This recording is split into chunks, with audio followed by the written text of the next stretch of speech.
Hello students, welcome to my UA physics class. Next question, a capacitor of capacitance C1 is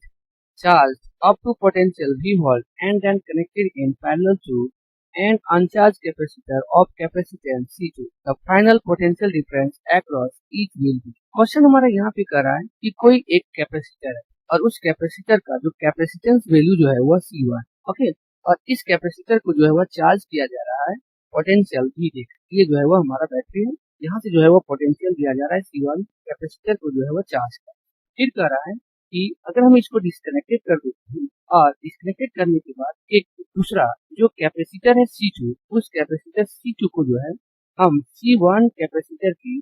parallel में जो है वो हम connected कर, ओके, इस तरह ये हो जाएगा हमारा C2। अब जब हम पैरेलल में कनेक्टेड करते हैं तो हमको जो है वो पोटेंशियल निकालना है इस दोनों के एक्रॉस, ओके, और वो पोटेंशियल अगर हमारा हो जाएगा V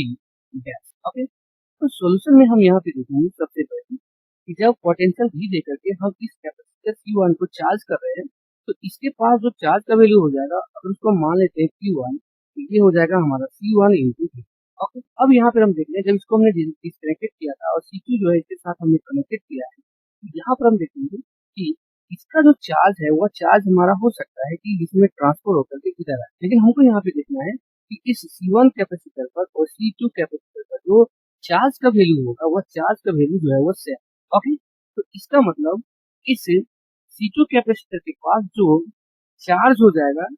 Q2, उसको हम मान लिए तो वह हमारा हो जाएगा C1 और V डैश प्लस C2, और ये जो है वो हो जाएगा हमारा, यहाँ पर हम कॉमन ले लेंगे C1 प्लस C2 और ये हो जाएगा हमारा V डैश, ओके। तो यहाँ पर हम देखेंगे Q2 का वैल्यू जो है वो हमारा Q1 वैल्यू के जो है वो बराबर है, क्योंकि अभी हमने यहाँ पे देखा Q1 और Q2 दोनों के पास जो है वो चार्ज हमारा क्या होगा, सेम। तो इसीलिए यहाँ पे Q2 की जगह जो है हम Q1 का वैल्यू फिक्स करते हैं C1 और ये हो जाएगा हमारा। तो यहाँ पर जो है वो हमारा V डैश का जो वैल्यू आ जाएगा वह आ जाएगा C1 V बार C1 प्लस C, ओके। तो ये हो जाएगा हमारा इस क्वेश्चन का जो है वो आंसर, और ऑप्शन जो है वो हमारा ऑप्शन 3 नंबर जो है वो करेक्ट, ओके। Thank you.